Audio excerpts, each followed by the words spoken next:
નમસ્કાર મિત્રો, સ્વાગત છે આપનું આપની સહિયારી ચેનલ પૂર્વજોની ગૌરવ ગાથામાં। પૂર્વજોની ગૌરવ ગાથા આપ સર્વે સમક્ષ વાચિકમ સ્વરૂપે રજૂ કરવાનો મારો એક નાનકડો પ્રયાસ છે, જેનાથી આપણે આપણી જ્ઞાતિ વિશે વિશેષ માહિતી મેળવી શકીએ। તો ચાલુ કરીએ પૂર્વજોની ગૌરવ ગાથા। સ્ત્રી પુનઃલગ્ન પ્રથાનો સ્વીકાર। આપણી જ્ઞાતિના એક વડીલની એકની એક દીકરી હતી। તેના લગ્ન કર્યા બાદ 5મા દિવસે તેનો પતિ મૃત્યુ પામ્યો। બંને પરિવારમાં શોકના વાદળો છવાઈ ગયા। તે જ સમયે તે જ ગામના કર્મી પટેલને ત્યાં આવી જ ઘટના બની। તેને પોતાની કન્યાની બીજી જગ્યાએ પરણાવી દીધી। આપણા જ્ઞાતિબંધુને પણ આ બાબતે યોગ્ય કરવા સમજાવેલ। ત્યારે કચવાતા મને આપણા જ્ઞાતિ ભાઈઓએ પહેલ કરી અને દીકરીને બીજે ઠેકાણે યોગ્યતા જોઈ પરણાવીને પોતાની મિલકત, જમીન, પશુ દીકરીને વારસામાં આપીને કન્યાના દુઃખનો અંત લાવ્યા। રૂઢિચુસ્તતા અને સંકુચિતતા વચ્ચે જીવતી આ જ્ઞાતિઓ આ એક પ્રશંસનીય પ્રસંગ હતો। ધન્ય છે આ માનવ ધર્મ સમજનારા મા બાપને। ત્યારબાદ આ પુનઃલગ્ન પ્રથાને પ્રોત્સાહન મળતું રહ્યું। શ્રી ભાવસિંહજીની નજરમાં વસ્યા ખરક ખેડૂતો। ઈસવીસન 1723માં પીરમબેટથી ઉમરાળા, વડા, સિહોર, ભૂંબલી, ઘોઘા, હમીરપરા, અવાણિયા, સાણોદર, તણસા વગેરે જાગીરો ગોહિલ કુળના ભાવસિંહજી પહેલાની હતી। આ ભાવસિંહજી ચાંચમેરના સરવૈયા દરબારને ત્યાં પરણવા જાડેરી જાન લઈ આવેલા। ત્યારે તેમની જાનનો ઉતારો ઉચડીથી ઝાંઝમેર સુધીમાં તંબુઓ તાણીને રાખવામાં આવ્યો હતો। આ મહેમાનોને ખરકભાઈઓએ ઉદારતાથી દૂધ ઘી પીવડાવી આદર સત્કાર કરેલ। લગ્ન સમયમાં એક દિવસ ડાયરો ભરાયો। એક બાજુ ગોળ પાઘડીવાળા પટેલિયાઓ બેઠા હતા, તો બીજી બાજુ જાગીરદારોવાળા ધાંધલ, ગોહિલ, સરવૈયા, રાંઝા બેઠા હતા। ગામે ગામની યાચક વર્ગ, ભાટ, ચારણ, બારોટ વગેરે આવીને બેઠેલા। રાજ્યના રિવાજ મુજબ ઉપરકોટના નીચા મેદાનમાં ઊંચા આસન પર વરરાજા શ્રી ભાવસિંહજી અને બીજા વડીલ રાજવીગણ અલગ અલગ આસને બિરાજ્યા હતા। ડાયરામાં અફીણ ઘૂંટાઈ છે, એકબીજાને તાણ કરીને કસુંબા પીવાય છે। તેમાં એક ખરક પટેલિયાઓની ધીંગી ભેંસોના કઢિયેલ તાજા દૂધ, કેસર, એલચી, સાકર નાખેલ તાસણીએ ફરે છે।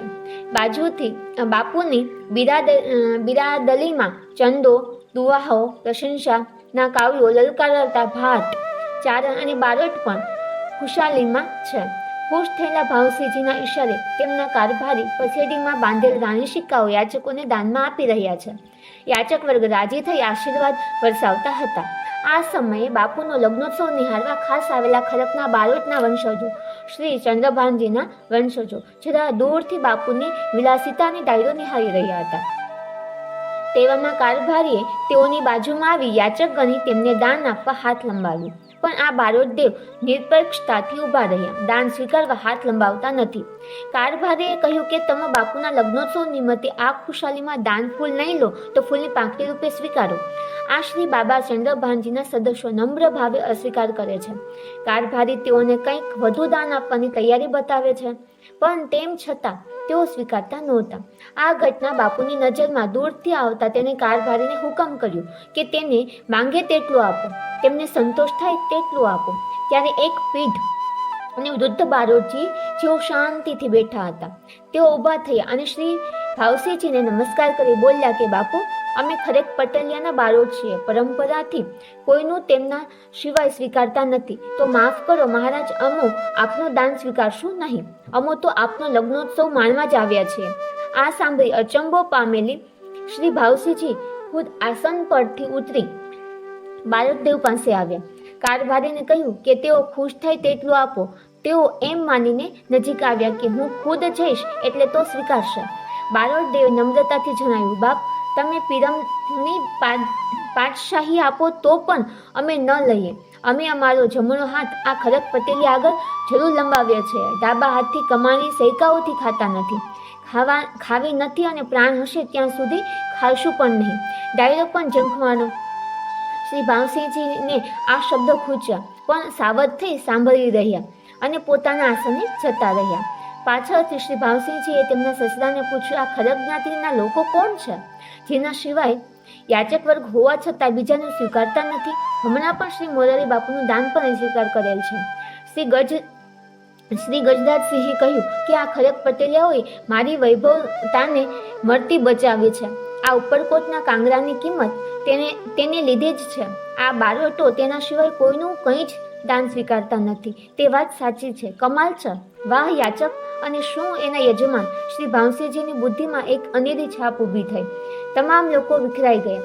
જાનનું વેલડું શિહોર તરફ રવાના થયું. યુવાન વરરાજા શ્વેત ઘોડાને કુદાવતા કુદાવતા જાય છે. રસ્તામાં તેમની જાગીરના ઉજ્જડ ગામડાઓ અને ખાલી ખેતરો જોઈ તેના સસરાના ખરક ખેડૂતો માટે નીકળેલા શબ્દો ગુંજવા લાગ્યા. આ ખરક ખેડૂતોએ મારી વૈભવતા મળતી બચાવી. મનમાં વિચાર સ્ફુર્યો કે શું આ ખરક લોકો મારા ભાવનગરના નવાગઢના કાંગરાઓને જીવંત ન બનાવી શકે, જીવન આપી નવસર્જન ન કરી શકે? ગોહિલની ગાદી સિહોરની નવા ભાવનગરમાં સ્થપાણી. ઘોઘા બંદરની જાહો જલાલી હતી. સૌરાષ્ટ્રના બંદરો ધમધમતા હતા. હુંબલી ગામ વસેલું હતું. સપાટ ભૂમિ, પાણીના તળ સારા હોવા છતાં માનવ વિહોણી ભાસતી હતી. વિચારતા એક દિવસ પોતાના લગ્ન પ્રસંગે બનેલ ઘટના યાદ આવતા તેઓ શ્રી ખરક ખેડૂતોની માંગણી કરવા પોતાના સસરા ગજરાજસિંહ પાસે આવ્યા અને ખરક ખેડૂતોની માંગણી કરી. તેમના રક્ષણ અને વસવાટની જવાબદારી સ્વીકારી. પોતાના ઉજ્જડ બેકાર ગામડાઓની આબાદી વધે અને તેની ખેતી સમૃદ્ધ બને તે માટે શ્રી ભાવસિંહજીએ ખુદ ખરક ખેડૂતો એટલે કે પટલિયાઓને આમંત્રણ આપ્યું. મફત વસવાટ, પશુઓને ચરાવવા ચરિયાણ આપવાની તૈયારી દર્શાવી. પાણીની સગવડવાળા ગામની ઉપજનો ચોથો ભાગ જ લેવાની બાંહેધરી આપી. આમ સામેથી શ્રી ભાવસિંહજીનું આમંત્રણ મળતા આપણા પૂર્વજો ખરક પટેલિયા જાગીરદાર ગજરાજસિંહને શરણે પાઘડીઓ ઉતારી ગદગદ કંઠે કહેવા લાગ્યા, બાપુ, તમારી સાથે અમારો વર્ષોનો સંબંધ છે. અમારી ભૂલ થઈ હોય તો માફ કરજો. તમે હસ્તે મુખે રજા આપો તો અમે કુંવરબાના રાજ્યમાં જઈએ. શ્રી ગજરાજસિંહે 350 એ ખેડૂતોને ભાવનગરથી જાગીરમાં જવા વસવાટ કરવા સહર્ષ પરવાનગી આપી. પોતાના જમાઈરાજની માંગણી ઠુકરાવી નહીં અને ફરી એકવાર ખરક ભાઈઓ ઉચાળા ભર્યા. તો આજે આટલું સુધી રાખીએ. જોતા રહો પૂર્વજોની ગૌરવ ગાથા. આભાર.